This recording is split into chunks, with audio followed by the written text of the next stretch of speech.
ओम नमः शिवाय। हर हर महादेव।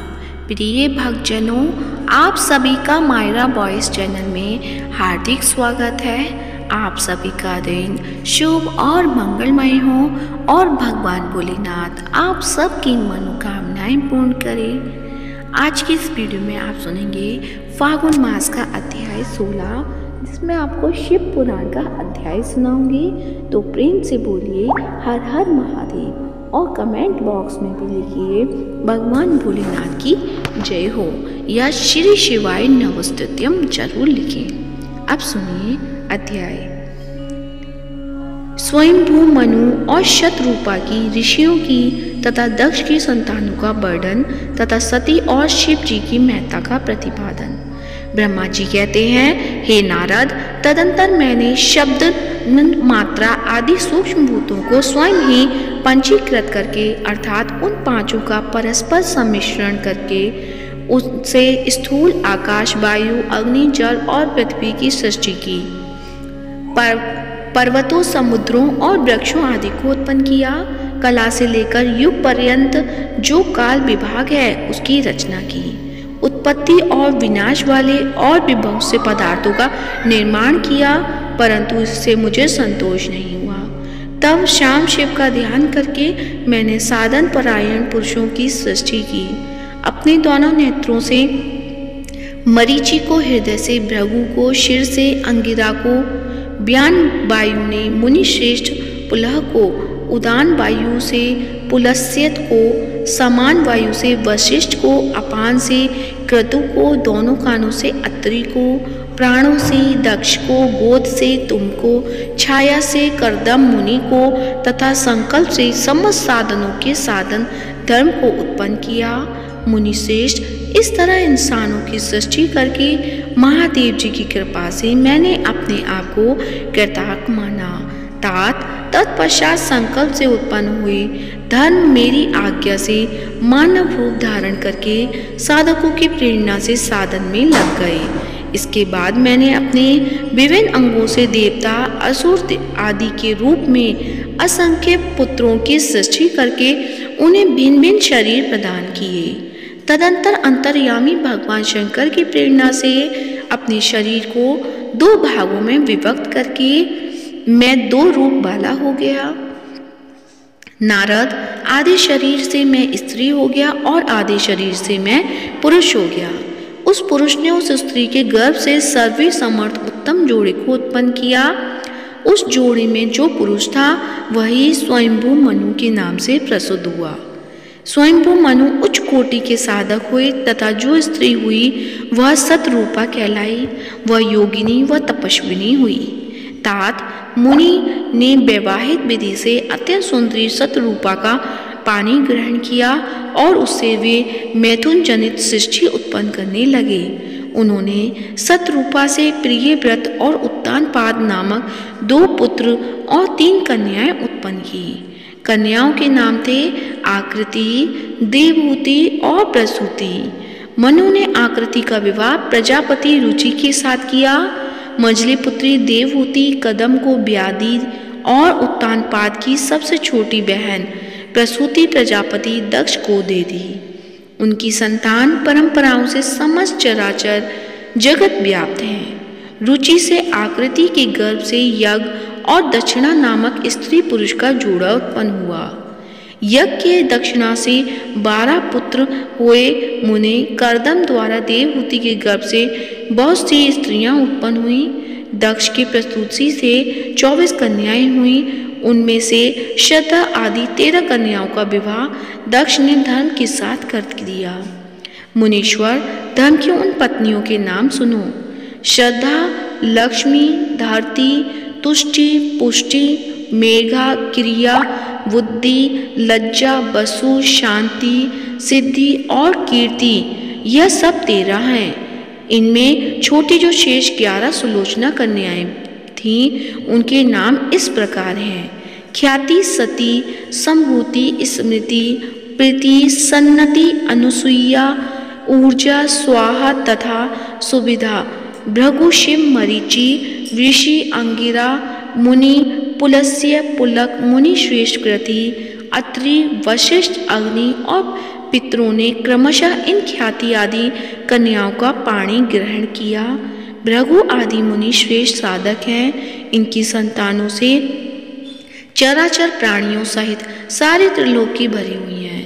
इस प्रकार अंबिकापति महादेव जी की आज्ञा से पूर्व कर्मों के अनुसार बहुत से प्राणी असंख्य द्विजों के रूप में उत्पन्न हुए।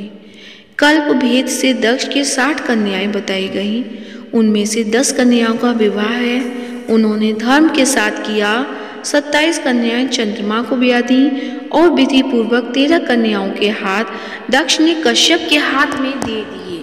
नारद, उन्होंने 4 कन्या श्रेष्ठ रूप वाले अरिष्टनेमि को ब्याह दी तथा भृगु, अंगिरा और कृशाक्ष को 2-2 कन्याएं अर्पित की। उन्हीं स्त्रियों से उनके पतियों द्वारा बहुत संख्या के चराचर प्राणियों की उत्पत्ति हुई।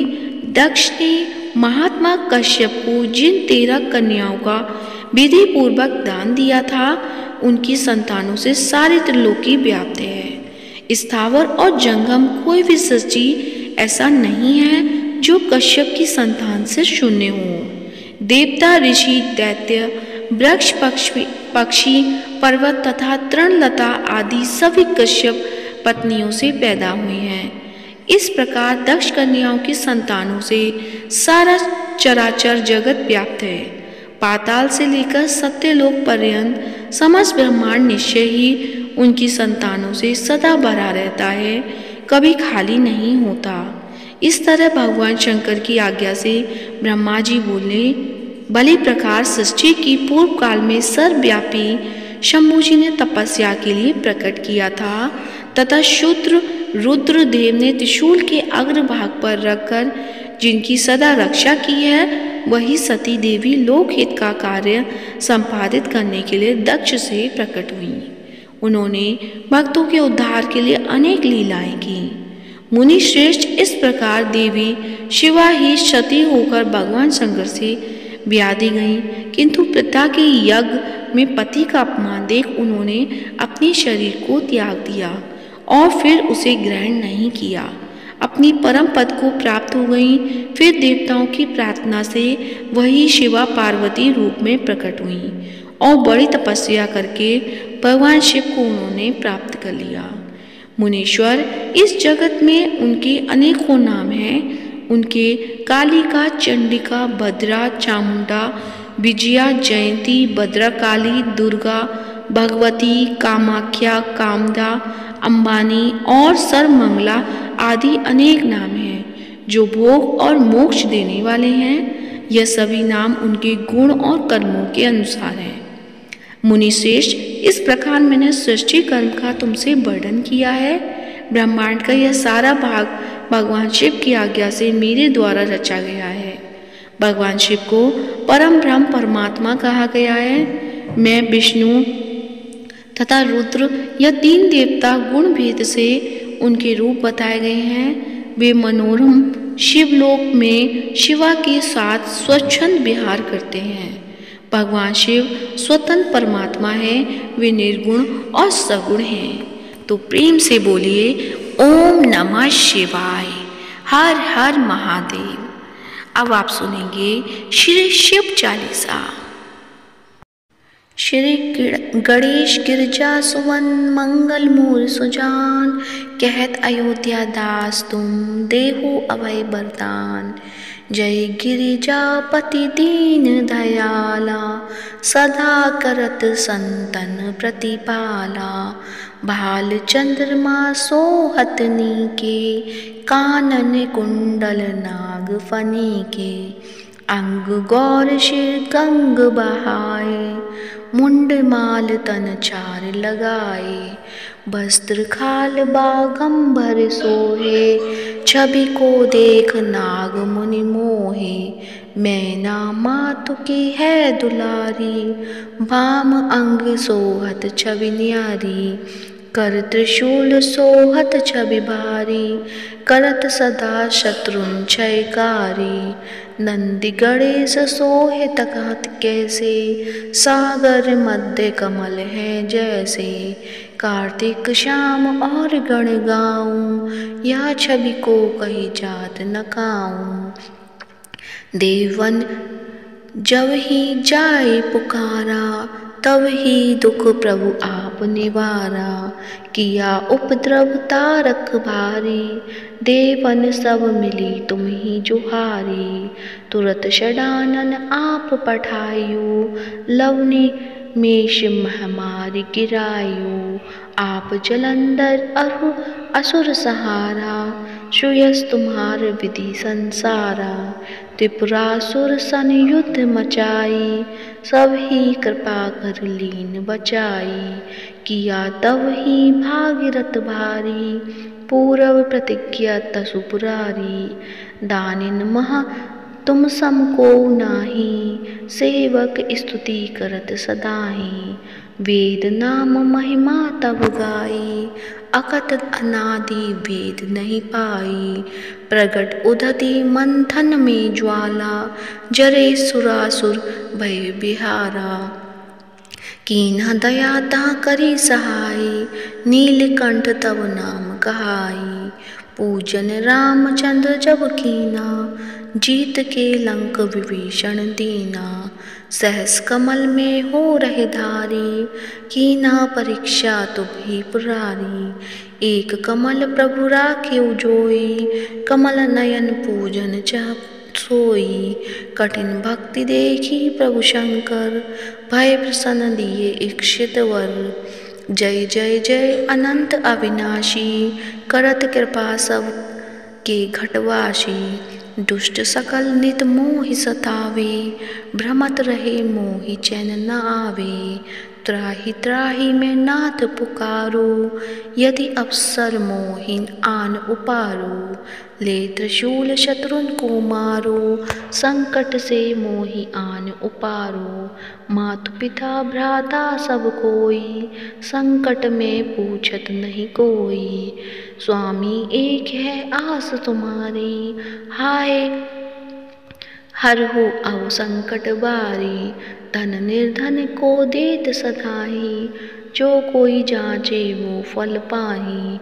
अस्तुति कैही विधि करो तुम्हारी, क्षमो नाथ अब चूक हमारी। शंकर को संकट के नाशन, मंगल कारण विघ्न विनाशन। योगी यति मुनि ध्यान लगावे, नारद शारद शीश नवावे। नमो नमो जय नमो शिवाय, सुर ब्रह्मादिक पार न पाए। जो यह पाठ करे मन लाई, ता पार होत है शंभु सहाय। ऋषियों जो कोई हो अधिकारी, पाठ करे सो पावन हारी। पुत्रहीन कर इच्छा कोई, निश्चय शिव प्रसाद ते ही होई। पंडित त्रयोदशी को लावे, ध्यान पूर्वक होम करावे। त्रयोदशी व्रत करे हमेशा, तन नहीं ताके रहे कलेशा। धूप दीप नैवेद्य चढ़ावे, शंकर सम्मुख पाठ सुनावे। जन्म जन्म के पाप नसावे, अंतवास शिवपुर में पावे। कहे अयोध्या आस तुम्हारी, जाने सकल दुख हरु हमारी। नित्य नेम कर प्रातः ही, पाठ करो चालीसा। तुम मेरी मनोकामना पूर्ण करो जगदीश। मक्सर छठी हेमंत ऋतु, संमत 64 जान। स्तुति चालीसा शिव ही, पूर्ण कीन कन्यान। प्रेम से बोलिए भगवान शिव की जय हो। हर हर महादेव। यदि आज का वीडियो पसंद आया है तो वीडियो को लाइक करें, शेयर करें, चैनल को सब्सक्राइब करें। धन्यवाद। हर हर महादेव।